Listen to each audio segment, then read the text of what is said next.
Muy buenos días. El lío interno en el Partido Socialista crece. Patxi López dice que Albert Rivera y Pablo Iglesias estarían inhabilitados en política por haber pagado en negro. Pero por esa misma regla de tres, el propio Patxi López inhabilitaría a su jefe, al secretario general del partido. ¿Por qué? Porque en una entrevista Pedro Sánchez confesó que su primer trabajo lo cobró en negro. Así que cada día un nuevo frente, y eso que la polémica de Irene Lozano no solo no se ha calmado, sino que arrecia con más fuerza. Fíjense ustedes, esta mañana su anterior jefe de filas, Rosa Díez, ha pedido disculpas a los militantes de UPyD por haberla fichado en su partido. Y Alfredo Pérez Rubalcaba, el exsecretario general del PSOE, que lleva mucho tiempo callado, ha asegurado en una entrevista radiofónica esta mañana que tiene Irene Lozano que dirigirse a los militantes del partido porque su formación política no es corrupta. Así que hablaremos de todo esto, pero evidentemente esta mañana la novedad más importante de hoy es que Irene Lozano no dejó UPyD hasta media hora después de fichar por el Partido Socialista. Vamos, digo yo que esto era por sí las moscas, y desde luego no deja en muy buen lugar la confianza que tiene en el líder socialista. Eso parece, ¿no? Hasta que no se anuncia yo no me doy de baja por sí las moscas. Todo esto son peanuts, son comentarios, pero bueno, afectan a los partidos. Pero hay un asunto mollar que es el más importante de todos y viene de la mano de ese borrador del programa del Partido Socialista para las elecciones del 20 de diciembre, las próximas elecciones generales. ¿Saben ustedes lo que proponen? Pues directamente expulsar la asignatura de religión de todos los colegios, públicos, concertados y privados. Así, quieren acabar con los acuerdos Iglesia-Estado. Ellos lo llaman concordato. Es un error. O sea, los acuerdos Iglesia-Estado. Y también quieren que la Iglesia pague el IBI y quieren quitarle la propiedad de los templos emblemáticos como la Catedral de Córdoba. En fin, para hablar de todas estas cuestiones verdaderamente trascendentales estará hoy con nosotros en Más Claro Agua el secretario general de la Conferencia Episcopal, don José María Gil Tamayo. Pero antes, Víctor, detállanos esta propuesta del Partido Socialista, que en realidad es un borrador, pero que ya ha levantado muchas ampollas. Así es, Isabel, buenos días a todos. Estamos efectivamente hablando todavía del borrador del programa electoral con el que el Partido Socialista se va a presentar a las elecciones del 20 de diciembre, pero en el borrador está todo lo que ahora van a ver. Nunca el Partido Socialista había ido tan lejos en su rechazo, en su oposición a que se enseñe religión en las escuelas, a la asignatura de religión. El primer punto en el que podemos apoyar lo que dice el borrador del programa electoral del Partido Popular es que propone prohibir la asignatura de religión en los colegios públicos y privados, también los concertados y, por supuesto, incluso aunque sean colegios de carácter religioso. La asignatura de religión quedaría fuera de las escuelas. En segundo lugar, promover una escuela totalmente laica. Recordemos lo que dice la Constitución. Establece el derecho de los padres a que sus hijos reciban formación religiosa y moral de acuerdo a lo que ellos decidan, de acuerdo a lo que consideren oportuno. En tercer lugar, la religión se convertiría en una actividad extraescolar, en una actividad comparable, por ejemplo, a las clases de danza que recibe un alumno fuera del horario escolar. No sería, por lo tanto, una asignatura con carácter curricular. No se incorporaría, digamos, a la nota oficial académica de ese alumno. Y en cuarto lugar, la eliminación de los símbolos religiosos. Esto está fuera del asunto de la enseñanza de la religión en los colegios, pero va en el sentido laicista que el PSOE quiere aplicar a todo lo público. En concreto, eliminar los símbolos religiosos de actos públicos, de tomas de posesión y de actos con carácter de Estado, de actos civiles. Hoy les planteamos, junto a todo esto, la pregunta que Más Claro Agua lanza para que todos ustedes puedan contestar, afirmativa o negativamente. ¿Sería bueno para España que gobernase Pedro Sánchez? ¿Sería bueno para España que gobernase el el líder del PSOE, Pedro Sánchez. Si quieren contestar sí, háganlo en el 905-855-001. Si prefieren contestar que no, háganlo en el 905-855-002. Y por supuesto, también pueden participar a través de Twitter. Hoy desplegamos 2 etiquetas con el indicativo @másclaro13tv, 2 hashtags que tienen relación con los asuntos que hoy vamos a debatir. En primer lugar, MCA, clase, religión, y en segundo lugar, en relación a la tensión en el Partido Socialista, MCA, tensión PSOE. Todo ello en nuestro programa de hoy, Isabel. Bueno, un programa, ya lo ven ustedes, de lo más interesante, con esas propuestas muy radicales, no son nuevas. Fíjense ustedes, ni Felipe González en 14 años de gobierno se atrevió a tanto, ni Zapatero, con ese laicismo radical que predicó durante mucho tiempo. En fin, luego llegaron a esos acuerdos con la Iglesia. Lo vamos a hablar todo aquí, pero antes les voy a presentar a mis invitados de esta mañana, empezando por Antonio Gallego, portavoz adjunto del Grupo Popular en el Congreso de los Diputados. Antonio, bienvenido. Muchas gracias, Isabel. Y también tengo aquí a mi vera a Diego Sánchez de la Cruz, que vamos a hablar de esas propuestas económicas que no son del todo atinadas, ¿no? No suman. No suman y ni siquiera las premisas son reales, porque claro, querer el salario mínimo como en Dinamarca, que han propuesto Pablo Iglesias y que se apunta también Rivera, y resulta que en Dinamarca no hay salario mínimo, pues es un poco... Cuando quieras dar una discusión, tú di que quieres imitar el modelo danés, porque significa cualquier cosa. Como luego aquí un poco nos enteramos de lo que pasa allí, no, es el comodín perfecto, el chivo expiatorio ideal para ganar cualquier discusión. El comodín perfecto. Cristina Alberdi. Buenos días, apasionante Isabel. Mañana, bienvenida. Buenos días. Gracias. Y Toni Bolaños también, bienvenido. Buenos días. Gracias por estar aquí. Carmen Tomás. Buenos días. El PSOE también habla del salario mínimo, ¿eh? ¿Del de Dinamarca o de cuál? No, del de subir a 1.000. Este a 1.000. En 2 legislaturas. Ahora veremos si esto es viable o no es viable. No, es que si quieres echar a gente del mercado laboral es lo mejor que puedes hacer. Claro, porque dicen yo esto me cuesta porque 1.000 supone 2.000. Son Casi 2.000. Son 2.000 de verdad, pero bueno. Pablo Montesinos. ¿Qué tal? Yo creo, buenos días, que de lo que se habla el PSOE es de a ver cómo se quitan del medio a Pedro Sánchez el día después de las elecciones generales. De eso se habla en el Partido Socialista en Valencia, de eso se habla en el Partido Socialista en Andalucía. Antes de eso, la pregunta que hoy se hacen muchos es ¿quién no ha pagado, a lo mejor, al fontanero, una obrita? ¿Quién no ha pagado? Pues a lo mejor los hay que no han pagado, pero vean cómo lo reconocían Albert Rivera y Pablo Iglesias el otro día, la entrevista televisiva de La Sexta. ¿Alguna vez habéis pagado algo en negro? ¿En negro? Pues yo... Seguro que sí. O sea, no me acuerdo en este momento, pero seguro que sí. Yo creo que es imposible en España no pagar algo en negro. Yo estoy seguro que también. Lo que pasa es que en los últimos años la verdad que no he hecho ningún pago en negro, pero seguro que sí, en este país... Seguro. Seguro que sí. Ahora pregunta a mis invitados, pero fíjense, al hilo de esta cuestión, fíjense lo que ha dicho Pachi López. Lo de pagar en negro, del debate de ayer, yo creo que el expresarlo y decirlo y reconocerlo ya es la inhabilitación pública en sí misma, ¿no? ¿Se imaginan que el líder del Partido Socialista hubiera dicho esto? ¿Qué estarían diciendo hoy esas dos mismas personas que participaron ayer en este debate? Pues ha dicho que estarían inhabilitados. Pues ¿saben ustedes lo que sí que nos imagina Pachi López, supongo, cuando he dicho esto? Que el propio líder del Partido Socialista reconoció no haber pagado, haber cobrado en negro. No sé si podemos verlo. ¿Usted trabajaría en negro si tuviera hambre?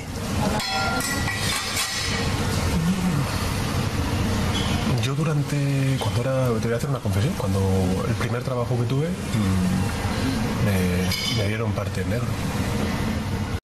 Toma del fresco, carraco. No tienes dos tazas, pues. A ver, Antonio Gallego, ¿qué le parece? Todas estas confesiones que estamos viendo ahora son la verdad, pero claro, presidir la Moncloa y pagar en negro es muy compatible, o cobrar en negro o pagar, ¿esto qué? Bueno, cuando Rivera o Iglesias, que parece que están de moda, pues reconocen que han pagado en negro, pues aquí no pasa nada. cuando alguien dice que alguien ha cobrado en negro, en fin, que tal cosa que no está ni absolutamente demostrado por los tribunales, pero si es del Partido Popular, entonces está fatal. Y entonces un montón de terminales mediáticas se dedican durante 7 años, cada día, a lanzar informaciones en ese sentido. Entonces, hombre, yo creo que está mal. Una persona pues que quiere ser presidente del gobierno, pues hombre, pues en fin, pues es que esto no está bien. Yo creo que desde la hacienda pública está bien que se le invite a los ciudadanos a pagar religiosamente sus impuestos, porque con esos impuestos pagamos las pensiones, pagamos el estado del bienestar, y ellos, si quieren ser presidentes, pues no, desde luego no pueden hacer eso, ¿no? Y desde luego, si esto yo creo que yo estoy de acuerdo con Patxi López, ¿no? Les inhabilita políticamente, ¿no? Pero claro, también debería estar inhabilitado Pedro Sánchez por la misma cuestión. A ver, Carmen, vamos a ver, os pido mucha brevedad. cuando se pide limpieza, cuando se va de limpio, porque no es que se pide limpieza, es que se va de limpio, de impoluto. Por cierto, a Pablo Iglesias ya se le había contado hace muchísimo, es decir, gente que le ha visto físicamente sacar el dinero y pagar. Pero bueno, digamos, vamos a centrarnos en lo de ayer. Cuando tú vas con el algodón a los demás, le pasas el algodón todos los días, vas de limpio y tal, tú no puedes confesar que has hecho esto, porque eso te inhabilita. Yo estoy de acuerdo con Patxi López, añado a Pedro Sánchez. Te inhabilita. Es que estás inhabilitado para pedir a los demás limpieza, porque tú no eres limpio. Me da igual que los españoles sean o no sean o dejen de ser. La mayoría de los españoles ni se presenta a las elecciones, ni habla de todo el día de lo limpio que es, ni le pide a los demás. Pero, Carmen, cuando no es mejor... se está en política, se está no es limpio mejor, como la patera. No ser hipócrita y decirlo, porque yo en medio de todo, pues ¿quién no ha pagado, ¿quién no ha pagado en negro en este país alguna vez? Pues entonces, yo no he visto el programa, pero veo que dicen, ¿y quién no ha pagado? Pues justo, que no sean hipócritas me parece correcto. Sí, ahora, que no acusen a otros... que no acusen a otros. Claro, es decir, lo que no se puede es tener una doble vara de medir. Yo creo, con todos los respetos y aun teniendo en claro que hipócritas no queremos a ningún mandatario y a ningún representante público, yo lo que creo es que hay que exigir a los candidatos al Palacio de la Moncloa un máximo de ejemplaridad y de pulcritud. De acuerdo. Y también he de reconocer, decía Patxi López, si esto lo hubiera hecho Pedro Sánchez, no. Si esto lo hubiera tan solo sugerido Mariano Rajoy, estaría en todas las portadas de los medios de comunicación, en todos. Bueno, se hubieran hecho convocatorias extraordinarias exigiendo la dimisión. Y con respecto a lo de Patxi López, yo creo que las declaraciones ayer de Patxi López reflejan el caos absoluto en el que vive el Partido Socialista. Es muy serio, ¿eh? Es muy serio lo que está pasando en el PSOE. Primero, con las medidas radicales planteadas. Segundo, con el jaleo interno. ¿Qué democracia interna en el Partido Socialista cuando están con el dedazo? El Partido Socialista ha demostrado que de democracia interna absolutamente nada. Y luego, por otro lado, los movimientos que ya se están viendo de despacho en el Partido Socialista, en Andalucía, en Valencia. No le van a dejar a Pedro Sánchez más que el día después de las elecciones generales. Tony. Pues yo os voy a llevar la contraria a todos. Pero el debate lo vamos a hacer después, ¿eh? Yo sí, nada, un titular. Brochazo. A ver, yo he cobrado en negro y he cobrado de algunas empresas... Pero que seguro que se sonrojarían. Un momento. Pablo, por favor, tranquilos. Vamos a escuchar a Tony, por favor. Me honra que Pablo Iglesias, Pedro Sánchez y Albert Rivera digan que lo han hecho en algún momento, porque ¿quién no lo ha hecho en este país? Eso yo creo que les honra. Y, hombre, no es lo mismo cobrar en negro de un trabajo cuando no eres nadie, que empiezas a trabajar y te pagan lo que sea en negro, que otra cosa cobrar cuando desempeñas cargo público. O que desempeñas cargo público cobrando en sobrecitos. Eso sí que es cobrar en negro. Eso, el resto, cuando vas a hacer una obra en tu casa, te cuesta un montón encontrar un fontanero, un electricista que te haga factura. ¿Por qué? Porque no quieren pagar los autónomos, porque no pueden, porque no tienen trabajo. Pues eso de los sobrecitos está sin demostrar, ¿eh? Lo de los sobrecitos. Mientras que ellos lo han confesado públicamente. Yo te digo que hay una cosa confesada y otra cosa desempeñas sin confesar. Cargo público. Otra cosa es que cuando tú empiezas, cobras en negro muchísima gente. Y luego, oye, a ver, vamos a ver. O sea, que lo hayan reconocido ya de entrada les honra. Yo creo que ayer Patxi López no estuvo fino. Si os parece, planteamos el debate después, porque creo que merece la pena que entremos en la polémica de fondo del día. Es una cuestión muy importante y saben ustedes que el Partido Socialista ha aprobado ayer y lo ha presentado ese borrador del programa con el que quiere concurrir a las elecciones generales del próximo 20 de diciembre. Y también saben ustedes que de forma recurrente, ante cada cita electoral, el PSOE suele cargar contra la Iglesia, la enseñanza, la asignatura de religión, la escuela concertada, etcétera, etcétera. parece que nada nuevo. Pero lo que pasa es que ayer el Partido Socialista fue un paso más allá y anunció algo que ni Felipe González ni José Luis Rodríguez Zapatero jamás se habían atrevido, y es que quiere expulsar la asignatura de religión de todos los colegios, los públicos, los privados, los concertados. Y hay una cuestión fundamental, y es que el Partido Socialista obvia que el derecho a educar corresponde a los padres. Y fíjense ustedes, hay un 70% de los padres que piden, que quieren, que solicitan todos los años la enseñanza de religión para sus hijos. Vamos a ver todos los detalles en este informe. El PSOE vuelve a utilizar las relaciones con la Santa Sede para hacer campaña electoral. En el borrador del programa hay un apartado específico de laicidad. Prometen revisar los acuerdos con la Iglesia Católica, un punto que se vende como novedoso, pero que aparece en todos y cada uno de sus programas electorales. La última vez con Alfredo Pérez Rubalcaba como candidato. Los socialistas aseguran que van a revisar la fiscalidad que afecta a la Iglesia, es decir, pretenden que paguen el IBI de todos los inmuebles, sean o no de culto. Una promesa que ningún ejecutivo socialista ha abordado cuando ha estado en el gobierno. Es más, hasta otros partidos de la izquierda, como Izquierda Unida, han criticado en varias ocasiones al PSOE por no afrontar este asunto. Otro de los temas que aparece en el programa del PSOE es el papel de la Iglesia en los homenajes, en los funerales de Estado. Pretenden elaborar un protocolo para organizar actos de Estado de carácter civil. Los socialistas han presentado este borrador en rueda de prensa. Preguntados por el apartado de laicidad, esta ha sido su única respuesta. No las desmiento, sí. Y además de reforzar el carácter laico del Estado, el PSOE promete hacer una reforma laboral profunda, una reforma de la Constitución, se comprometen a derogar la llamada Ley Mordaza y aseguran que invertirán hasta el 7% del PIB en educación.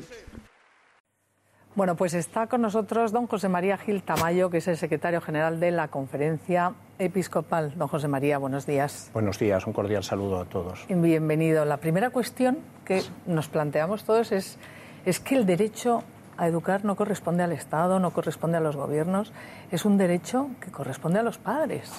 No, es un derecho de titularidad de los padres, de los ciudadanos, y en este caso, o sea, de los padres. O sea, no es, nuestra Constitución no es una carta otorgada que el Estado nos da unos derechos, sino lo que hace es reconocer unos derechos que tienen unos ciudadanos, en concreto unos padres, a educar a sus hijos conforme a sus convicciones. Y esta es la cuestión. Y ese derecho que está ahí, resulta que es que en España cada año el 70% de los padres piden que sus hijos estudien la asignatura de religión, don José María. Bueno, ahí es un verdadero plebiscito anual. O sea, no hay cuestión en este país que se someta a la elección libre de los ciudadanos, en este caso de los padres, como es la enseñanza religiosa. Cada año, esto junto con el ejercicio de la X en la declaración de la renta, es un verdadero plebiscito para la Iglesia, y gracias a Dios, pues con muy buenos resultados, que ya los quisieran pues colectivos y partidos políticos o sindicatos, que tener un 60 o un 70% en la adhesión de manera libre por parte de los ciudadanos. Yo creo que este es otro argumento que va poniendo en actualidad cada año el ejercicio de una voluntad firme de la opción por la enseñanza religiosa. Y por lo tanto, la propuesta ahora novedosa del Partido Socialista en este borrador de expulsar completamente de los colegios, de todos los colegios, la asignatura de religión, de los colegios públicos, de los colegios privados, también de los concertados, ¿esto qué opinión le merece? Bueno, a mí me ha producido extrañeza. El Partido Socialista es un partido con una larga tradición democrática, de una indudable fidelidad constitucional y con experiencia de gobierno, con responsabilidades de gobierno en largos periodos de nuestra historia democrática. Y salir con esto, aunque es un borrador, ciertamente, pero me parece, no tengo otra explicación que el clima electoral y una propuesta puramente electoralista. ¿Por qué? Porque, por una parte, hay cuestiones de derecho constitucional, hay cuestiones de derecho internacional con rango de ley orgánica en lo que se refiere a la enseñanza religiosa católica, y con acuerdos, porque esto no es una cuestión solo que afecte a los padres católicos o a los alumnos católicos, sino también de otras confesiones religiosas con las que el Estado tiene unos acuerdos o tiene unos convenios de colaboración que manda nuestra propia Constitución. Nuestra Constitución no es una Constitución laica, es una constitución aconfesional. Esa constitución aconfesional concibe el hecho religioso como un hecho positivo para la construcción social. Por otra parte, reconoce que forma parte de nuestra manera de entender la vida de muchos ciudadanos y lo respeta. El Estado no tiene ninguna religión, pero la Constitución le manda que tenga acuerdos de colaboración y colabore con el hecho religioso, y especialmente cita a la Iglesia Católica. Efectivamente. O sea, yo creo, y por otro lado hay un acuerdo internacional que son los acuerdos con la Santa Sede, que no es concordato. El concordato es con el régimen de Franco, que era un concordato con un régimen confesional, sino que es un acuerdo, son varios acuerdos, entre ellos sobre enseñanza y asuntos culturales, donde se incardina o se incluye la enseñanza religiosa en el diseño curricular o en el currículum de enseñanzas de la escuela. ¿Por qué? Porque no es tampoco una catequesis, sino que es la confrontación de manera armónica de la enseñanza religiosa con el resto de los saberes para una formación integral de los alumnos. Y es lo que quiere expulsar de ese currículum el Partido Socialista Obrero Español. Pero don José María, porque a lo mejor hay gente que no sabe exactamente. En estos momentos, en España, la religión católica es de oferta obligatoria en los colegios, pero se elige libremente, no se le impone a nadie. Cada año, cuando se renueva la matrícula, pues se hace la opción por parte de los padres, si los alumnos son menores de edad, y por los propios alumnos si son ya mayores de edad. O sea, es una oferta obligatoria, el Estado está obligado a ofertar esa enseñanza y los alumnos o los padres, si son menores de edad, a elegirla libremente. Y vuelvo a repetir, pero no solo para los católicos, para el resto de las confesiones religiosas con las que el Estado tiene acuerdo. Y en cuanto a esos acuerdos con la Santa Sede, que ahora quieren denunciar o romper... Bueno, yo creo que los acuerdos son dos partes, ¿no? Y aparte hay otra cuestión. Los acuerdos se firmaron después de la Constitución española, son plenamente constitucionales y han establecido el marco de colaboración entre la Iglesia, que es la confesión mayoritaria de los españoles, con el Estado a lo largo de toda nuestra vida democrática. O sea, se han demostrado eficaces. Y es lo que regula esas relaciones. Es más, lo que en un principio podía parecer como privilegio concordado con la Iglesia Católica, después se ha extendido al resto de las confesiones religiosas. Son, digamos, unos derechos compartidos con el resto. Y otra cuestión muy importante es que con este planteamiento que se hace en el borrador se pone en cuestión el estatus del hecho religioso en la sociedad española, que está normalizado en nuestra vida democrática, gracias a Dios, quizá en un periodo histórico por primera vez y de manera tan consistente. Y luego, si se hace por cuestión electoral, pues que es la única explicación que yo puedo entender, por una parte, la gran mayoría del electorado del Partido Socialista, por proporcionalidad de los creyentes en este país, en la población, son católicos.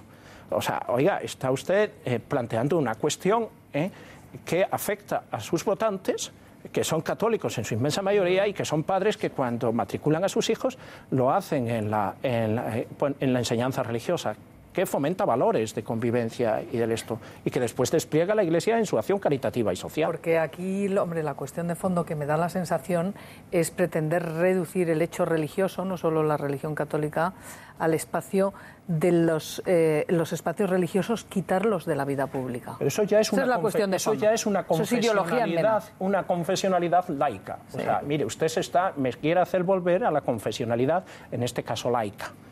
Mire usted, muy legítimo en ese planteamiento que usted lo haga, pero el resto de los españoles tendrá que decir algo porque el marco constitucional no da para ello.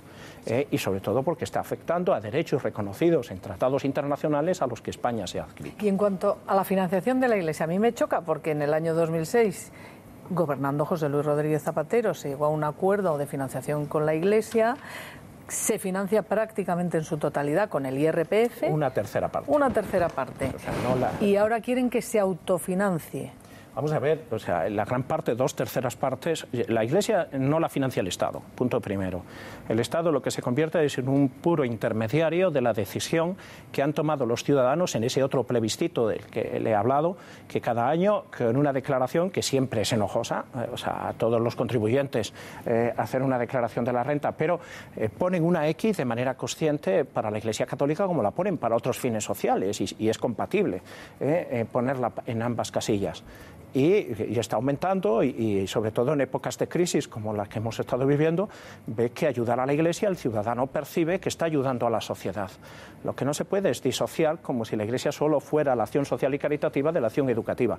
Mire, la Iglesia es todo ese conjunto y nuestra Constitución vio que el hecho religioso es beneficioso para la sociedad, para la construcción social. No me reduzca la religión al ámbito de lo privado, porque mire, muchas personas, ciudadanos tan democráticos como el que más y muchos votantes del Partido Socialista no entenderían esto. Ahora, salvo que se quiera pescar en ámbitos radicales, que yo creo que en esta cuestión, en nuestra historia democrática ya está superada la inserción del hecho religioso normalizado en la vida democrática española, en pleno respeto a las convicciones de los demás. Y fíjese, en cuanto a esa labor social, además de espiritual de la Iglesia, es que en la memoria del año pasado, 4.100.000 personas han sido ayudadas directamente por la Iglesia a través de sus distintas organizaciones. Ahora se dice que la Iglesia pague el IBI. Bueno, mire, ¿y Cáritas también? Hay cuestiones de estas que ya le digo, que fueron, digamos, primero en una plasmación de acuerdo concordatario, que hoy la disfrutan pues fundaciones, las disfrutan esa exención, entidades sin ánimo de lucro, las disfrutan también las otras confesiones religiosas, y yo creo que esta es la normalidad de un Estado democrático ya con una madurez en la que no podemos ahora hacer una revolución cultural como si estuviéramos digamos, en el siglo pasado con planteamientos. A veces da la sensación de que se ha colado una página que estaba ahí perdida en el arcano y que la han vuelto a traer para satisfacer pues, a un sector minoritario, creo, pues anticlerical o de determinada. Yo creo que hoy la Iglesia vive con una gran normalidad y con una gran convicción la vida democrática. Nos sentimos muy a gusto y apoyando la convivencia pacífica y en libertad de los españoles. Sin duda, pero también se enmarca quizá en eso que acaba usted de mencionar, don José María, el hecho de que pidan que se anulen las inmatriculaciones de la Iglesia en templos absolutamente, no sé, vitales de la Iglesia, como la Catedral de Córdoba, por ejemplo. Bueno, que se quite la propiedad a la Iglesia. Mire, yo creo que la ventaja de la democracia es que decidimos, votamos y bueno, pues hay libertad de expresión. Pero lo que sí los ciudadanos sabemos que no nos pueden dar gato por liebre, es decir, no se puede hacer una nacionalización encubierta, socapa de que el pueblo, oiga, mire, las cosas tienen una propiedad, gracias a Dios el derecho a la propiedad está reconocido también en nuestra Constitución, se ha preservado ese bien, tiene, como dice además la Constitución española en el artículo 46, el Estado ayudará y el Estado fomentará la preservación de los bienes de interés cultural. La Iglesia tiene miles de bienes de interés cultural puesto a la disposición de la gente. Oiga, es que los católicos es público también. O sea, es que la inmensa mayoría de los católicos, o sea, que los que van, los que participan y están en las actividades de la Iglesia son ciudadanos españoles con todas sus consecuencias. O sea, esto de la ciudadanía, pues es una... llevamos aquí, somos la institución que lleva casi 2000 años. Es la que ha preservado este arte. Es que no nos reconoceríamos nuestra impronta cultural, incluso muchos bienes, pues de una veintena de bienes de patrimonio de la humanidad en manos de la Iglesia. Oiga, esto está al servicio de nuestro pueblo. Esto no es algo privativo que cerramos y exigimos a la gente la partida de bautismo para entrar.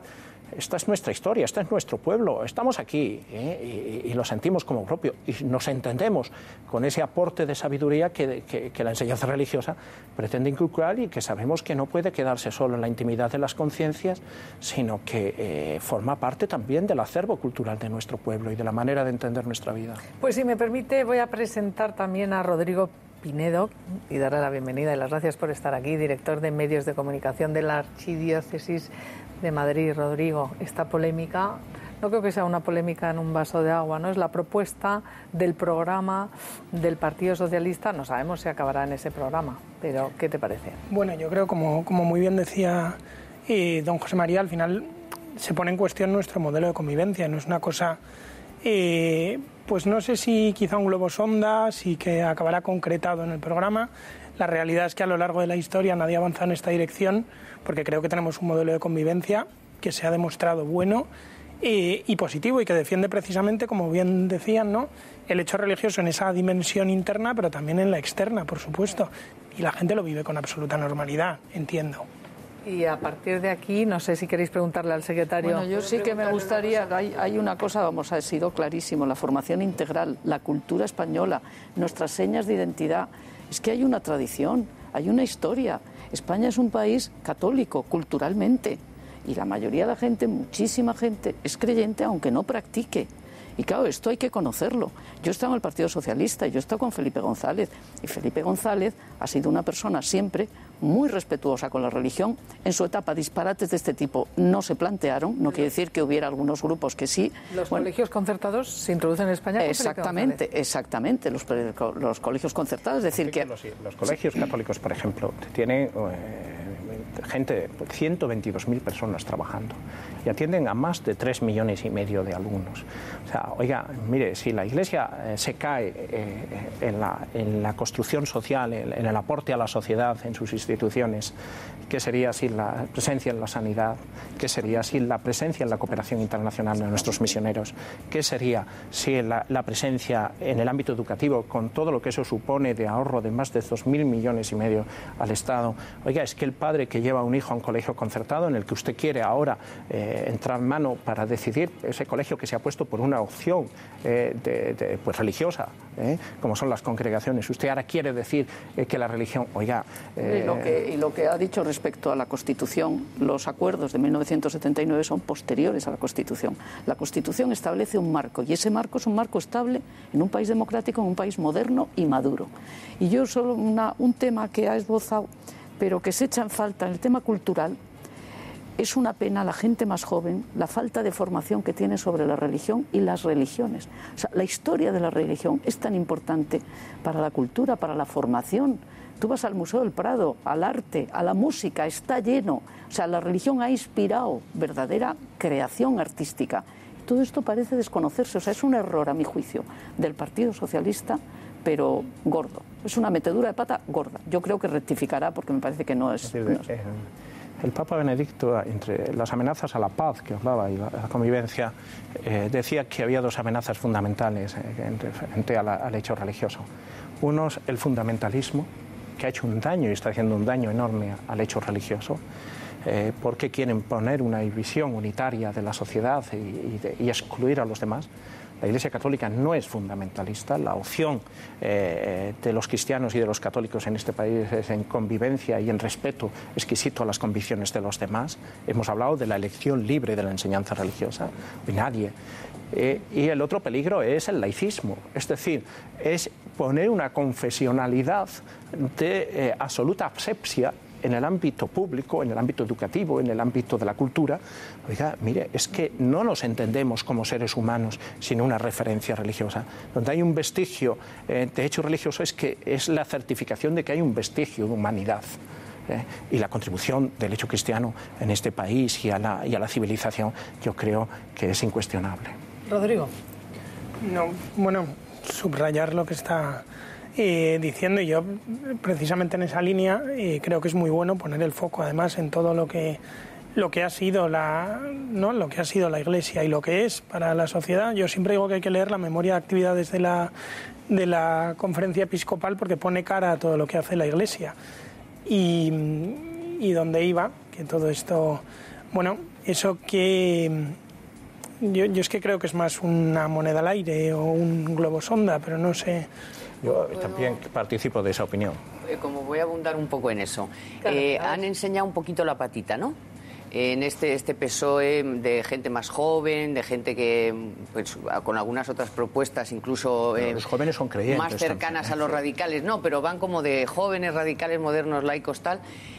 ¿Usted en ese rum se malicia algo que tenga que ver también con la educación concertada? O sea, no solo que le quieran dar una vuelta a eso, a este asunto de la educación concertada, porque no solo por el PSOE, sino por los futuros o posibles agrupaciones que tengan que llegar si quieren gobernar, que son más radicales. Vamos a ver, yo creo que en un país con madurez democrática se va a un peso mayor cada vez de la sociedad civil.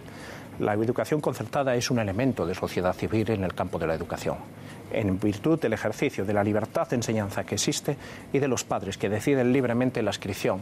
Esto como es la libertad en el ejercicio de la elección de un médico, es decir, yo creo que cada vez ganar cuotas de libertad en el ejercicio de los derechos es importante y cercenarla en el ámbito de la educación con respecto a la concertada. ¿Lo huele, lo percibe? Mire, yo tengo la obligación de ser bien pensado. Pero me gustaría, fíjese, don José María, a lo mejor usted no ha visto, no al Partido Socialista, a Albert Rivera y a Pablo Iglesias decir que no quieren educación concertada. Uno decir que la quiere quitar y otro decir que lo que quiere es que se acabe con la diferenciación de sexos. Vamos a verles. ¿Financiaréis escuelas que segreguen por sexo? No, respeto que la gente los lleve, pero es una escuela privada, pero la escuela concertada pública tiene que seguir la igualdad que marca el Ministerio. Como esto sigue así, nos presentamos juntos a las elecciones. ¿Entonces? Evidentemente no. Bueno, yo veo que es una charla de bar. Sí. Nada más. Ya está todo dicho, Pablo. Eso está dicho todo. Yo, primero una postilla, ¿no? Hablabas de la gente joven. Yo me considero joven, soy católico y estoy muy orgulloso de decirlo claramente, por lo cual yo creo que hay mucha gente joven que se enorgullece de ser católico. Tú decías, puede que sea un brindis al sol, ¿no? A mí me preocupa que un partido que aspira a gobernar y a entrar al Palacio de la Moncloa y posibles socios de ese partido digan que quieren quitar la religión de las aulas. A mí me parece un atentado brutal contra la libertad de las familias, y en esa línea yo le quería preguntar, primero, si se confirma, es verdad que estamos ante un boceto de propuesta, ¿no? Pero si se confirma, ¿qué puede hacer la Iglesia para defender la libertad de esas familias que quieren que se estudie religión? Y segundo, yo tengo una duda. ¿Cómo puede el Estado, el Gobierno, entrar en un colegio privado? Yo estudié, por ejemplo, en los jesuitas de Málaga, que es concertado.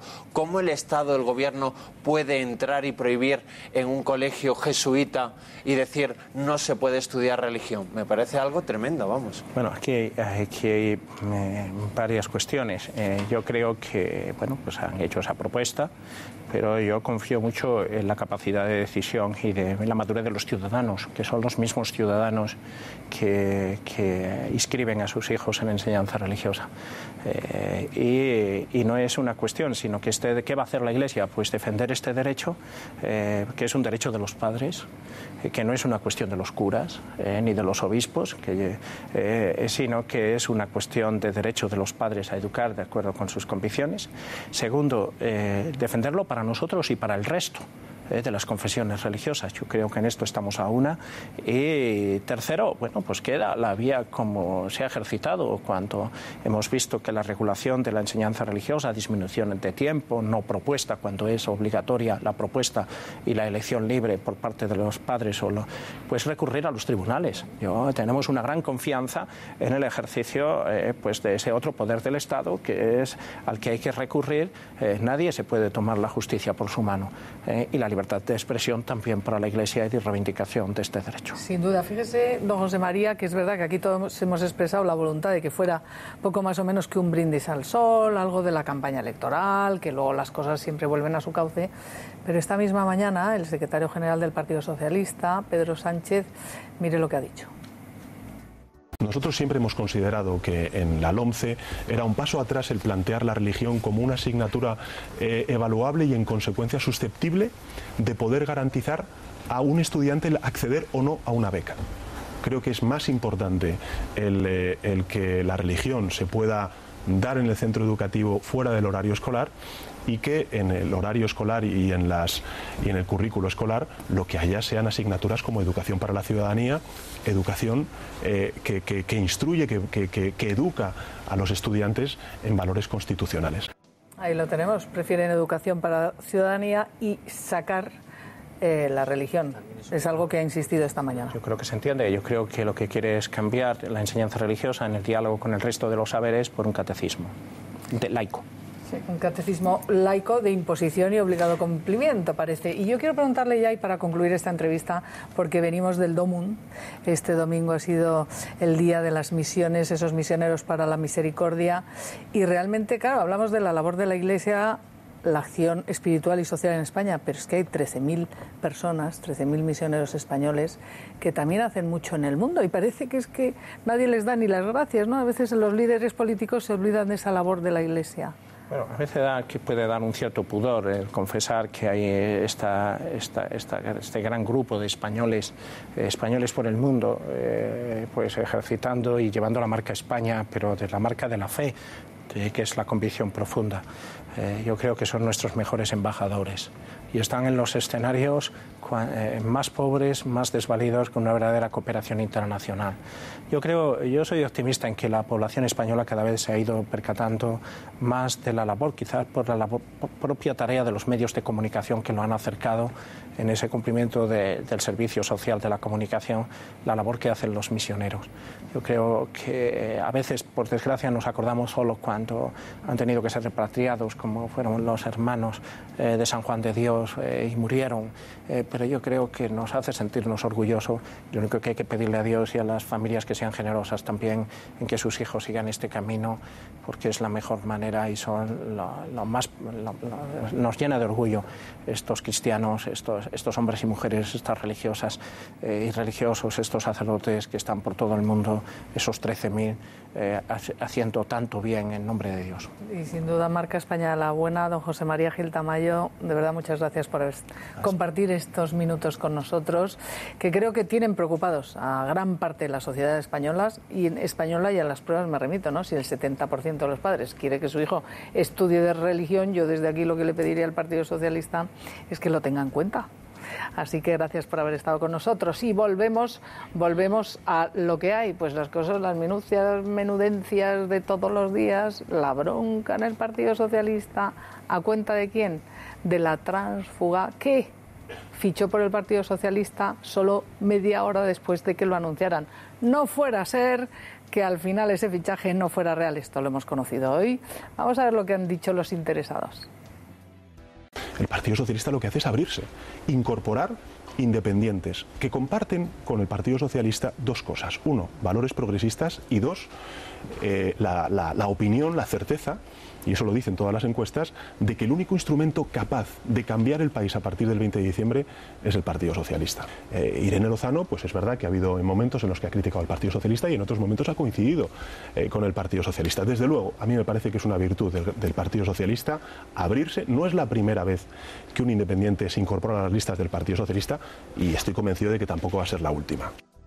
La incorporación a las listas del Partido Socialista es en sí mismo el reconocimiento de que lo que dijo en un tiempo no tenía ningún sentido y que este es el proyecto más abierto, más participativo, más democrático, más transparente y más limpio de cuanto se presenta en estas elecciones.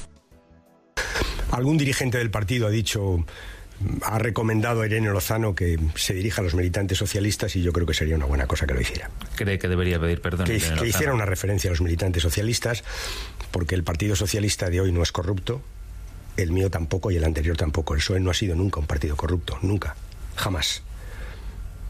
Que hiciera una referencia es pedirle que pida perdón. Ya está, que haga una referencia. Sí, he dicho lo que quería decir. Vale. Bueno, pues aquí están ya debatiendo antes de empezar. A ver, Carmen, ¿qué dices? Vamos a ver, que yo entiendo que quiera que Irene Lozano pida perdón, pero decir que el Partido Socialista no ha sido un partido corrupto, lo ha sido y está demostrado por los tribunales y tal. Pero vamos, no creo que eso sea ahora lo importante. Yo creo que en el Partido Socialista hay una montada, por cierto, está también el asunto Javier Fernández de Asturias, que ha dicho que directamente deja de apoyar a Pedro Sánchez y se pasa al susanismo. O sea, así de que fuerte ya ha sido. El susanismo es más que una presidenta de la Junta de Andalucía, sí, hombre, sino que ya... El susanismo es un movimiento. Pero bueno, esto ya se proclama oficialmente. Bueno, ha sentado... Esto quiero decir, solo remato, esto quiere decir... ¿Y a cuenta de que lo ha dicho al señor Álvarez? A cuenta de Irene Lozano. Claro, a cuenta de Irene, porque hay que recordar, lo recordamos ayer, que UPyD le retiró el apoyo y entonces le dejó... Y el partido y el representante del socialismo en esa reunión, en esa ejecutiva, se fue para no tener que votar a Irene Lozano. Exacto. Sí. Y ahora Javier Fernández, el de Asturias,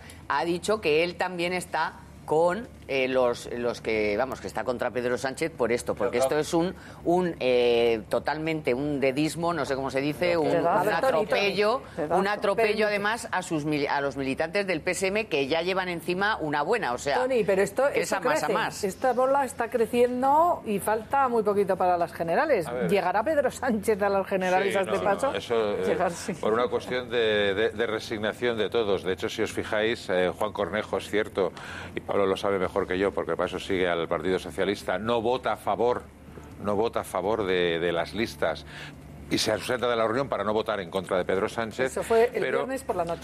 El sábado, pues bueno, todo el mundo se puso a tocar el violín, y se tocará el violín hasta el día 20, no nos engañemos. Pero el concierto desafinado, ¿no? Y luego los tambores de guerra. Luego Javier Fernández ha tocado el tambor, de violín nada. Pero, Carmen, yo creo que no va a ir más allá del cabreo. Lo que pasa que yo todavía sigo sin entender el porqué del fichaje de la señora Irene Lozano. Yo puedo entender que el secretario general, que tiene la potestad para poner los nombres en las listas, pueda fichar gente, digamos, de reconocido prestigio.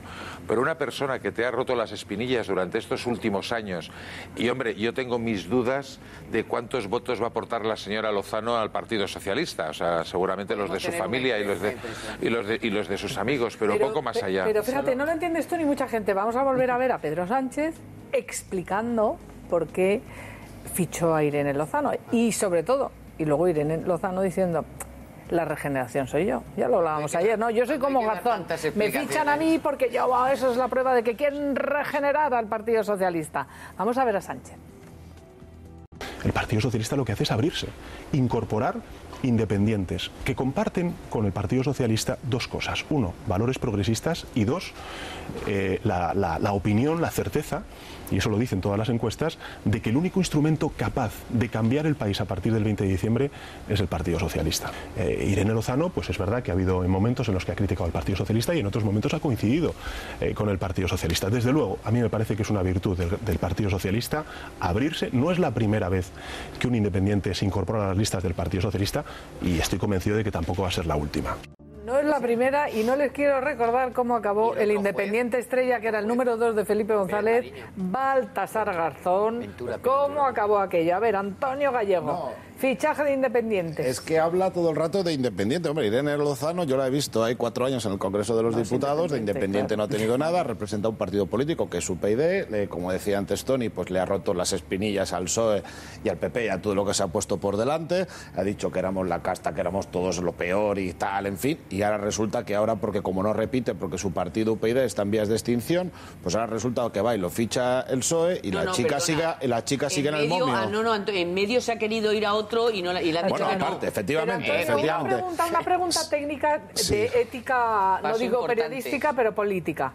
¿Qué le parece a usted, que está en el Congreso de los Diputados, qué le parece el hecho de que hoy sepamos la hora exacta en la que Irene Lozano se da de baja, y resulta que es media hora después, de baja de UPyD como diputada, media hora después de que se anuncie públicamente su fichaje por parte del Partido Socialista? ¿Qué le parece? A ver, ahí los diputados pues tenemos la sensación de que la chica pues lo que ha hecho pues es asegurarse las habichuelas, quiero decir. Yo creo que hasta que no le han garantizado, si me permitís la expresión, es un poco cutre, y desde luego lo que pone de manifiesto es que no hay detrás una gran convicción ideológica, desde luego ni siquiera un mínimo periodo de reflexión. Yo creo que no ha estado ni un solo minuto, o menos 30 y tanto, de independiente, ¿no?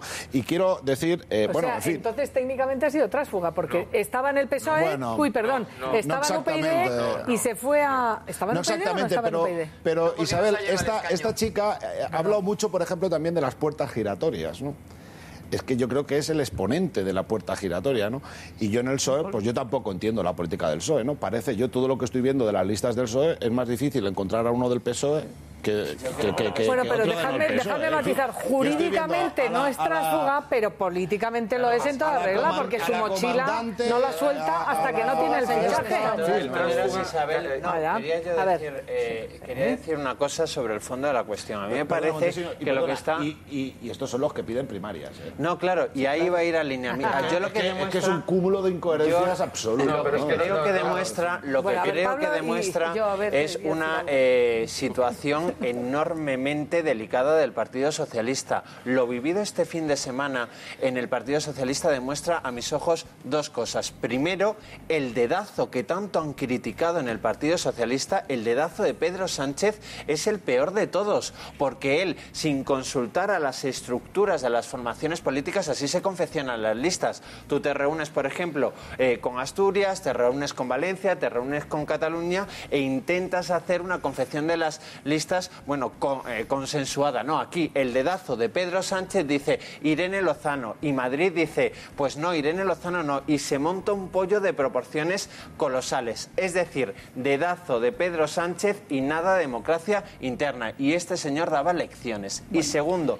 y aún más importante, el Partido Socialista, que tiene por objeto ser la alternancia en el gobierno, tiene un líder, no que esté tocado, que está tocadísimo. Pero vamos a ver, lo que hemos vivido este fin de semana es tremendo. Andalucía le da la espalda en una de las reuniones más importantes. Asturias le da la espalda en una de las reuniones más importantes. Y son dos varones con mando en plaza. No unos líderes regionales que anden por ahí, no. Con mando en plaza. Y el presidente de Valencia ya ha dicho que le mantiene la lealtad hasta el día 20. Y que el día 21 ya si acaso hablamos de otras cosas. El líder, Pedro Sánchez, está en tiempo de descuento. Un tuit gracioso que, como siempre, nuestros internautas y tuiteros pues nos lo manda el sufrido murciano, un tuit entre Ignacio Escolar e Irene Lozano. Me resulta muy curioso. Dice Ignacio Escolar, de la lista de UPyD por Madrid, por cierto, me gusta mucho la número 4, que es Irene Lozano, no sé si lo ven ustedes bien. Y responde Irene Lozano, gracias Nacho, además llevamos 0% de corruptos, 0% de imputados y 0% de tránsfugas. Por si acaso, chaqueteros ninguno. Perdona, el único periódico, es para que se entienda, es el único periódico que dijo que mayoritariamente era un fichaje monumental y había ganado Pablo Iglesias el debate con Rivera. Si me permitís que opine algo, porque por el Partido Socialista algo conozco. Entonces, aquí ha funcionado la dictadura del secretario general. Esa es una tradición en el Partido Socialista y los partidos de izquierda, pero sobre todo el Partido Socialista. Lo que diga o haga el secretario general va a misa. La gente se traga lo que sea con tal de, pues cumplir con esa norma. Pero ¿qué ha ocurrido esta vez? Antes había un mayor liderazgo. Esta vez lo que ha ocurrido es que hay otra líder emergente que está ahora agazapada, que es buenísima, que es Susana Díaz, yo soy muy partidaria de ella, y el líder actual, Sánchez, es muy flojo. Se descoordina, dice un día una cosa, dice otra, está muy impostado. Esta mañana yo lo he visto en televisión y era verdaderamente lamentable la entrevista por una persona impostada que no da credibilidad ninguna. Cero. Entonces, explica lo de abrirse a la sociedad y no te lo crees porque el primero que no se lo cree es él. O sea, que no tiene ninguna empatía con la audiencia ni con... Y entonces, claro, en el momento actual, tú lo decías, el problema es muy gordo para el PSOE.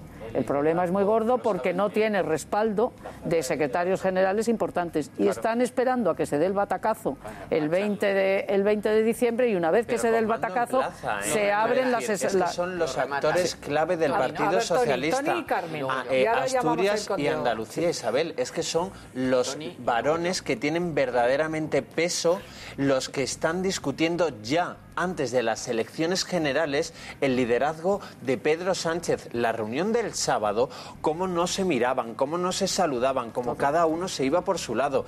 Es absolutamente dantesco a 2 meses de las elecciones generales. Y hablamos del Partido Popular, solo hay que arañar un poco del Partido Socialista. Y el vídeo de España en la UBI y también el de Ciudadanos y de las propuestas económicas, y tenemos muchas cosas hoy. Tony. Yo tengo mis dudas con el fichaje de la señora Lozano. Yo creo que ha sido un resbalón, porque fijaros que ahora me estaba acordando cuando Carmen ha nombrado a una persona que era Ventura Pérez Mariño, que ahora el pobre está ya retirado y está, digamos, con un estado de salud manifiestamente mejorable, que su mujer se presenta de número 1 por Pontevedra.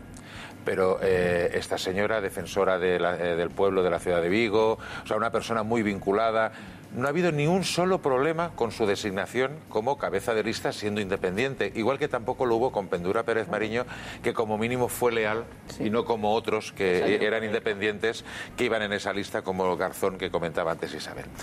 A ver, el análisis que hace Pablo tiene bastante razón, pero esto no va a reventar hasta el día 20 y el sarpullido de Irene Lozano como la política en este país vamos acelerados, porque mañana seguramente hay 5 temas encima de la mesa que no tienen nada que ver con los de ahora y esto se borrará, pero en fin, ha pisado demasiados callos y si el día 20 porque Pedro Sánchez ha caído de la lista. Cuidado, pero bueno, algunos han caído de la lista. Y el que se ha caído de la lista electoral. Pues mira, muy fácil. Si el día 20 Pedro Sánchez tiene un resultado aceptable, y aceptable es que pueda, digamos, jugar la partida del día después para gobernar, Pedro Sánchez no va a ser, nadie le va a toser.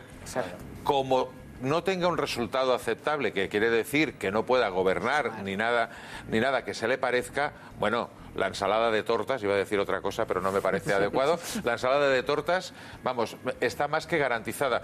Pero vamos a ver, no nos engañemos, el ser o no ser de Rajoy y Sánchez es el día 20. Si uno de los dos saca mal resultado, desaparece. Políticamente desaparece. Oye, pero sobre esta descomposición del dinero negro, Carmen, te quiero preguntar, porque antes dejábamos, hemos enunciado prácticamente parte del debate, pero quiero concluirlo en la parte que le afecta a Pedro Sánchez y este lío que estáis contando en el Partido Socialista.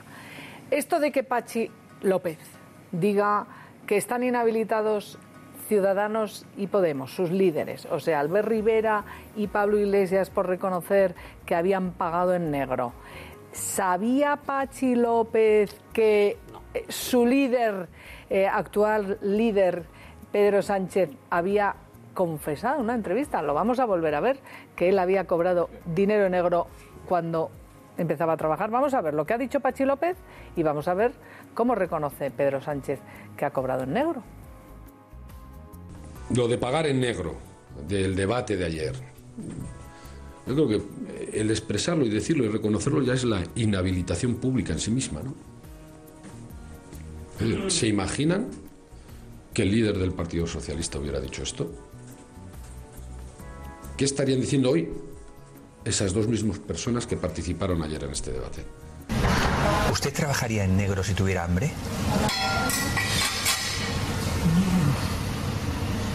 Yo te voy a hacer una confesión, cuando el primer trabajo que tuve me dieron parte en negro. A ver, la confesión. Te voy a hacer la confesión de Sánchez. Bueno, lo primero que hay que decir, lo de Pachi López es verdaderamente de una incompetencia tremenda, porque no sabía, yo creo que no sabía esto. Pero habría que decirle a Pachi López si desconoce que el Partido Socialista ha pagado en negro y que él ha sido secretario general de Euskadi. Es Inés, ahora otra.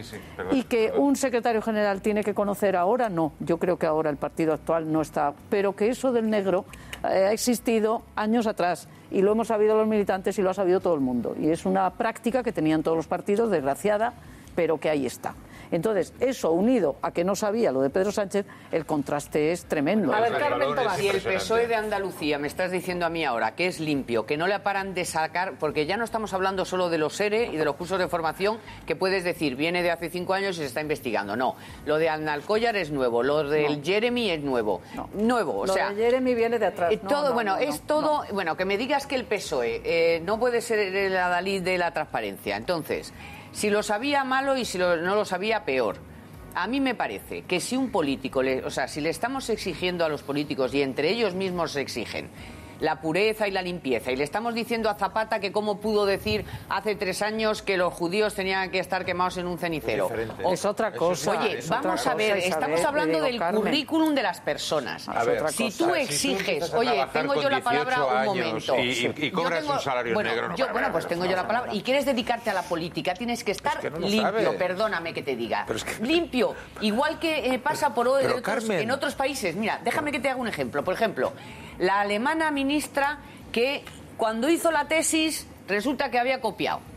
¿Y qué le pasó? que aunque hubiera sido cuando era joven, era ministro por y se esa tuvo regla, que ir a por esa casa. regla de 3, toda la Y ejecutiva robar del PP peor. a la calle, Carmen. Pues muy- Porque lo cobraban en la calle no está Génova, hombre, no demostrado, fastidiemos. Cuando se demuestre, por favor. cuando se demuestre, por ya lo favor. veremos. Yo no voy a Y defender al Gürtel PP, pagaba que los está aquí. confetis. Oye, está aquí para defender al PP, Claro, Antonio. es que no Yo puedes te decir digo que eso. no puedes decir cosas que no Albert estén Rivera y Pablo demostradas. Iglesias reconocieron Están y les honra demostradas. que pagaron en negro Pues y Pedro pues no se Sánchez pueden igual. dedicar a la El PP, política. el Oye, PP que no lo quiero preguntaros reconoce. más cosas y quiero aprovechar que está si no me Antonio deja también. terminar. Venga, pues concluye, Vamos por a favor, ver, entonces no le puedes exigir a los demás que sean limpios y puros. Con cargos Como públicos, tú y no lo eres, tanto, a la y calle. tanto, Y así con cargos podrás exigir. públicos y tanto, con dinero público faltaría. Yo solamente, bueno, lo que dice Tony, en fin, claro, es que les honra. Es que lo has dicho ya 32 veces en la tertulia. Bueno, pues en fin, pues nada, pongámosle un monumento a estos 3 muchachos porque han pagado, han cobrado un negro. Es decir, claro, les honra. Es Ya me gustaría que hubiera alguien del PP que lo reconociera, Antonio. Qué gran honra, ¿no? Pues sí. Claro, pues entonces, hombre, ¿tú con qué legitimidad luego vas al Congreso y nos das lecciones de lucha contra el fraude? Si tú eres un fraude con patas. Es decir, ¿con qué legitimidad? ¿Eh? Bueno, no sé, si ponerle puertas al campo y no veáis la viga, ver la viga en el ojo ajeno y en la Tony, de verdad, sea un poco objetivo. Y tanto que soy objetivo.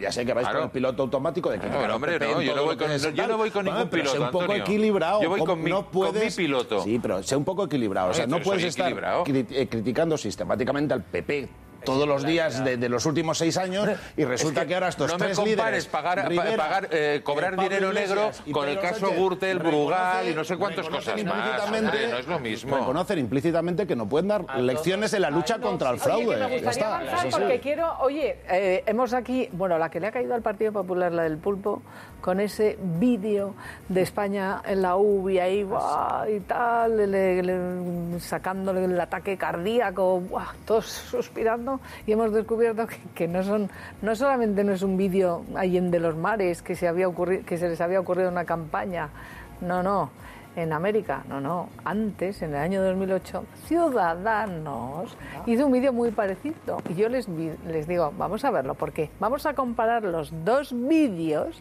y quiero preguntaros vuestras conclusiones, porque realmente yo me he quedado patidifusa. Paciente en estado crítico. Rápido, llevadla al box de urgencias. Este es el vídeo en el que el Partido Popular muestra cómo simbólicamente España ha sobrevivido a una grave enfermedad. 3. Las críticas no tardaron en llegar. Ese tipo de estrategias electorales tan burdas y tampoco apegadas a la realidad, ¿no? Porque lo que pretenden es presentar una realidad increíble, ¿no? Yo creo que no tiene en cuenta la madurez del pueblo español, ¿no? Dio tanto que hablar que hasta la cúpula del partido salió a explicar lo que significaba para ellos haber recuperado a un país que se encontraba en coma. Hablamos de las 100 principales leyes de esta legislatura que han permitido recuperar la confianza, lograr el control de nuestras cuentas públicas, sanear nuestro sistema financiero para que vuelva a fluir el crédito. Pero el PP no ha sido el único partido que ha entrado en un quirófano. Albert Rivera también intentó operar a España. Fue en el año 2008 y con este lema: ¿Vas a seguir tragando? Coge aire con Ciudadanos. Rivera abogaba entonces por la oxigenación de España. Su discurso estaba muy centrado en combatir el nacionalismo. Coágulos que parecen de Esquerra, veo aquí nacionalistas gallegos, un caso extremo, ¿eh? Hay que intervenir cuanto antes. Ves limpiando tú esas mentiras y todo el miedo que encuentres. Su paciente, saturado con manchas de corrupción y demagogia, también sobrevive. ¿Y cómo? Pues así, sacando de sus tripas un pin del PSOE y otro del PP. O sea, otro que se ha tragado el cuento por partida doble. Pero en esta ocasión, el jovencísimo Albert Rivera no logró ni un escaño en el Congreso. Chicos, la cosa está muy jodida. Ahora está por ver si también reciben tantas críticas. Bueno, de este vídeo sí que déjenme decir una cosa que me parece injusta. Están poniendo a escurrir a Esperanza García, que es la tercera, es la mujer que está en el vídeo de Albert Rivera, que en el año 2008 estaba en Ciudadanos, pero es que luego se fue de Ciudadanos. Y hasta 2010 me parece que Tony no entra en el Partido Popular. Y es ahora cuando van las listas y dicen tránsfuga, tránsfuga. Hombre, va a ser que no, ¿no? Es injusto lo que están haciendo con Esperanza, la que conozco desde hace muchos años. Me he peleado tantas veces como con Antonio. Y aquí en este programa mucho. Y vamos a ver, o sea, Esperanza abandona Ciudadanos y la evolución política es legítima por parte de todas las personas. No entra en otro partido, sino que ella se va a la calle, luego con el tiempo empieza a militar, yo creo que en el 2010 como militante de base del Partido Popular. Ahí tenemos esperanza. En un momento determinado, el director de comunicación del PP, en la época, el 2012, una cosa así, la ficha para las tertulias. Y bueno, ha estado picando piedra, como vulgarmente se dice, durante 3 años. Sí. Ahora, Xavier García Albiol la escoge y ha ido de número 4 en las listas. Hombre, decir que Esperanza García es transfuga me parece una grosería. Transfuga es la señora Pilar Rahola, que era de un partido y se quedó con el escaño en el Congreso y con la concejalía en el Ayuntamiento de Barcelona. Y cambio de partido. Antonio, esta comparación de vídeos, bueno, alguna mención a Esperanza que va contigo en la lista. Sí. No, hombre, por supuesto. Yo, como estaba diciendo Tony, yo creo que comparar la situación de Esperanza García, por cierto que es una persona que jamás ha ganado un duro en política, en su despacho. Que trabaja en su despacho, con la situación de Irene Lozano, que se ha ido de UPyD 30 minutos antes de que le aseguren otro sueldo, no en el PSOE, o después, en fin, yo creo que no tiene comparación. Dos, respecto al vídeo del Partido Popular, pues bueno, el vídeo pues refleja lo que es un símil que hemos utilizado en los últimos tiempos. Recogimos a un país en la UBI en una situación tremendamente complicada y gracias a una serie de reformas y sobre todo al esfuerzo de los ciudadanos, el paciente poco a poco se va recuperando. Y yo creo que es un símil que, en fin, que no lo pueden criticar. Ya se sabe que al Partido Popular se le tiene que criticar todo porque si no, este país no es... Déjame. Si no, este país no sería el que es, ¿no? Que está de moda criticar al PP y hay que criticarlo todo. Pero yo creo que no es un buen vídeo desde mi punto de vista. Y con respecto a lo de Ciudadanos, pues en fin, pues no sé, pues ya lo utilizó. Decían que además venían a oxigenar, y en esa campaña de 2008, además de oxigenar, déjame que lo digo, que si no reviento, sí. Isabel, es que me interesaba mucho el debate que habíais tenido antes, también en el programa electoral de Ciudadanos de 2008, en aquel programa en el que se hizo ese vídeo. Ahora, mira, me gustaría verlo. Vamos a ver cómo Pablo Iglesias y Albert Rivera, los dos se ponen a debatir que si queremos que España, es que claro, en España va fatal todo, salario mínimo bajísimo. Por cierto, sí, Pedro Sánchez, José Luis Rodríguez Zapatero prometió subirlo a 800 euros y ahí está en 640 y pico, no lo subió, pero ahora quieren 1.000 euros, decía antes Carmen, 1.000 euros. Pero antes de eso, quiero que veamos cómo Ciudadanos y Podemos se pelean por tener el mismo salario mínimo que ¿dónde? En Dinamarca. Primero vamos a verlo y ahora les contamos la realidad. ¿Qué propone Podemos para acabar con el primer problema de España? Muy sencillo, no parecernos a Bangladesh y parecernos más a Dinamarca. Joder, eso es lo que proponemos nosotros. Bueno, para parecernos a Dinamarca hay que subir los salarios y eso se blinda con eso no se hace por decreto. Bueno, sí, se puede poner un salario mínimo más alto que el que tenemos ahora. ¿Por qué los salarios son más altos en Dinamarca? ¿Por qué en Dinamarca hay mayor protección a los trabajadores? Porque hay riqueza. Porque hay un 50% del PIB de gasto público. Pero la riqueza primero hay que generarla y luego redistribuirla, no redistribuir la miseria. Entonces, si no tenemos riqueza, pero hay una cosa no hay gasto social. Se puede redistribuir simplemente con una decisión política. A ver, Antonio, rápido. Pero que no hay salario mínimo en Dinamarca. Sí, no, sí.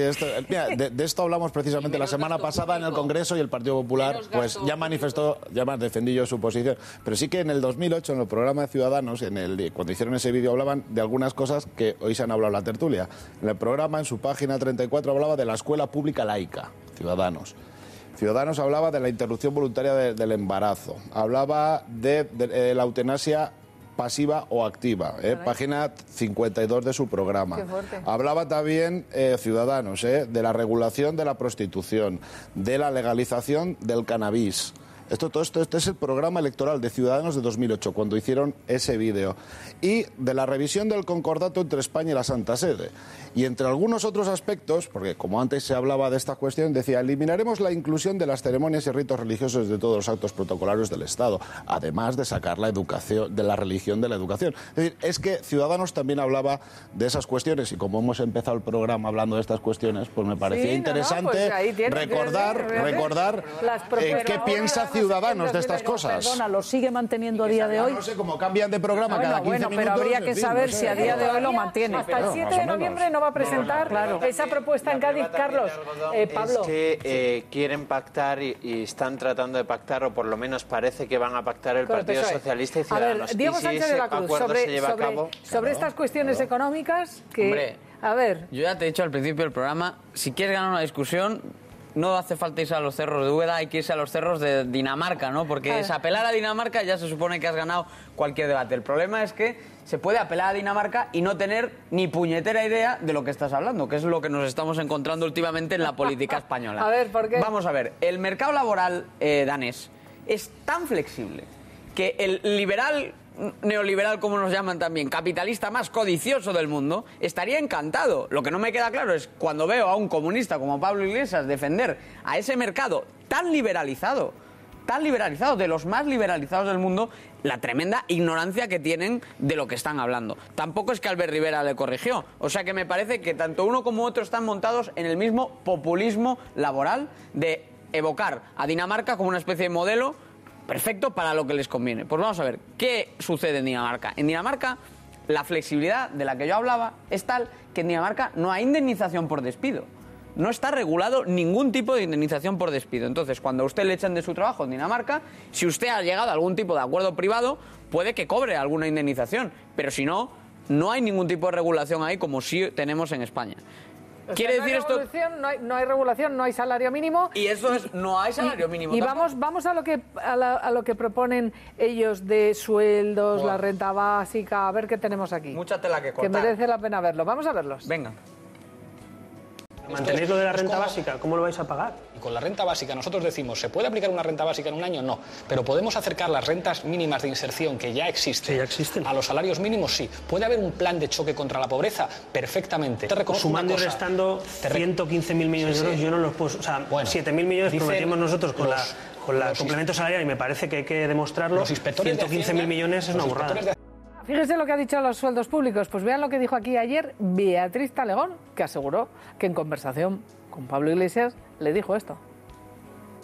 Se le faltó el respeto a los políticos, que si había que bajarse el sueldo, y yo esto lo he hablado con él personalmente, le dije, ¿qué? Lo de bajarse el sueldo, joder, tía, es una cagada, ¿verdad? ¿Te dijo? Sí, claro que me lo dijo. Oye, es una cagada, el tío, y es que es una demagogia barata. Pero se los han bajado o no se los han bajado. Lo primero no se los han bajado. Pero se arrepiente. Primero no se los han bajado. No, entonces, empezando por esto, no se los han bajado. Ellos dijeron que iban a bajarse el sueldo X y no lo han hecho. Han hecho una reducción. 3 veces el salario mínimo. Bien, totalmente falso. Hablaron de 3 veces, están en 4 o 5 veces. Bueno, eso punto uno. Primera mentira. Segunda mentira. ¿Cómo quieren financiar ellos la renta básica? Ellos hablan de un informe que habla de unos 90.000 millones de euros de fraude. Ese informe yo se lo he pedido a Gesta, se lo pido desde aquí, que es un sindicato de técnicos de Hacienda, y no existe, es mentira, es un informe fantasma. Este es el cuento de la lechera. Cada vez que les dicen que es imposible financiar sus propuestas, porque es imposible, lo saben todos, te sacan ese informe que no existe. Y por último, vamos a ver, las rentas mínimas de inserción no le corresponden al gobierno de España. Es una mínima cuestión de competencias. Si te presentas a ser presidente del gobierno de España, ocúpate de lo que le compete al presidente del gobierno de España. Si quieres cambiar la renta de inserción, te presentas al presidente autonómico. Otra cuestión sobre las nacionalizaciones que sí que quiere Iglesias. Oye, las eléctricas le caen fatal, dice que hay que nacionalizar. ¿Recuerdan a Hugo Chávez? Pues vamos a ver a los propios. Nosotros no somos partidarios de fijar precios públicos en servicios, sino de que compitan y bajen. Es decir, no se trata de poner otra vez la idea franquista de que ponerle precio a la gasolina. No, de hecho eso en Europa tú sabes que no se permitiría. Pero sí de que haya más competidores y un tribunal de la competencia fuerte. Correcto. Que diga multa al canto si usted pacta precios. Digo porque correcto, pero eso es lo que pasa en los países que se creen en el mercado, no en los países que intervienen con precios públicos. Pero depende de qué. Hay que diferenciar entre las cosas que se pueden comprar y vender al precio de mercado y las cosas que son un servicio público que el Estado tiene la obligación de proveer. Alguien diría, pues entonces eso hay que nacionalizarlo. Nosotros decimos... Pues eso es lo que decís vosotros. No, decimos a veces sí y a veces no. O sea, yo no soy dogmático. Volver a Teatro antiguo, ¿no era? Ajá, pero eso está en manos del gobierno, ¿verdad? Sí, en este momento está en manos. ¿Y este edificio? Es un edificio que tiene comercio privado de joyería. Exprópiese. De acuerdo. ¿Y aquel edificio allá en la esquina? También son edificios que tienen locales comerciales. Bueno, miren, me decía Jacqueline ahora, en aquella casita que está allá vivió Bolívar recién casado. Esa casita que se ve ahí con 2 balcones.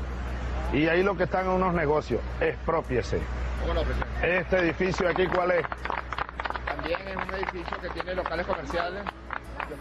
Nacionalícese, Tony. Yo, mira, muy rápido, un titular. O sea, Albert Rivera, ¿estarás de acuerdo o no con él? Se sabía los deberes. Sí. El otro solamente enunciaba. enunciaba. Y ahora lo comentaba en voz baja con Diego. Nunca habló de salario mínimo, habló de salario digno. No entró en el trapo ese. Habló de un complemento que tenía que poner el Estado. Pero no entró.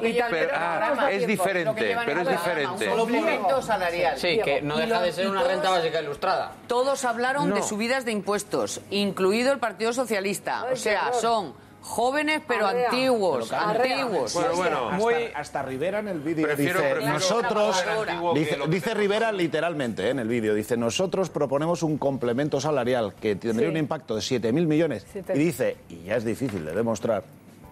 Sí. Es decir,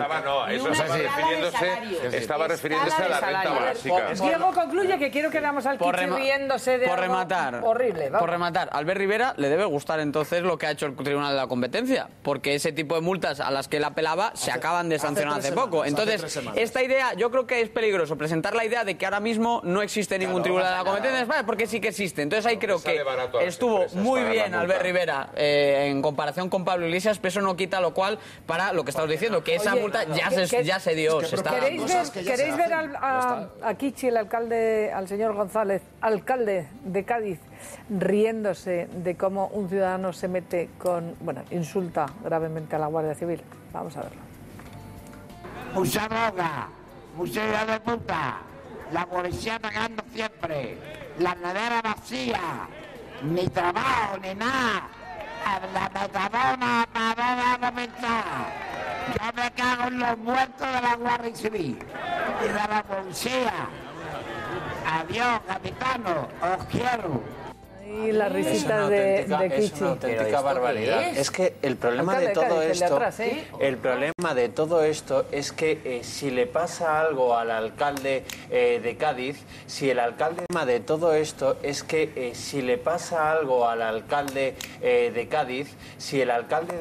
Y déjenme presentarles a un querido colega, una voz imprescindible en Radio Nacional, que acaba de escribir este libro, con lo importante que es conocer la transición en España, ahora que se la quieren cargar unos cuantos. Carlos Santos, bienvenido. Hola, muy buena, muchas gracias por traerme aquí a ver a esta gente amiga. Hombre, 333 historias de la transición. Fíjate, hasta hubo un tiempo en el que amábamos a los políticos. Es verdad. Capítulo. Eso da nombre a un capítulo y es una de las 333 historias. Ha estado un día Ernest Lluch, el llorado Ernest Lluch, que era diputado, luego fue ministro y luego fue asesinado por ETA justo cuando pedía el diálogo. Fíjate, pues si alguien tenía duda de cómo era en verdad... ¿Cómo era? Ernest Lluch estaba a la puerta del Congreso de los Diputados por la calle lateral, que se entraba entonces, que era donde hay un cartel que pone 623 metros sobre el nivel del mar o algo así. Y estaba por la otra, en Fernán Flor. Y estaba con un jovencísimo periodista también, que era José María San Martín. Y entonces pasa una familia con una niña y dice, mira, diputados. Y entonces la niña se acerca a ellos y dice, ¿es usted diputado? Y dice, José María, no, yo no, pero este señor sí. Y entonces la niña le ofrece una caja de caramelos a Ernest Lluch.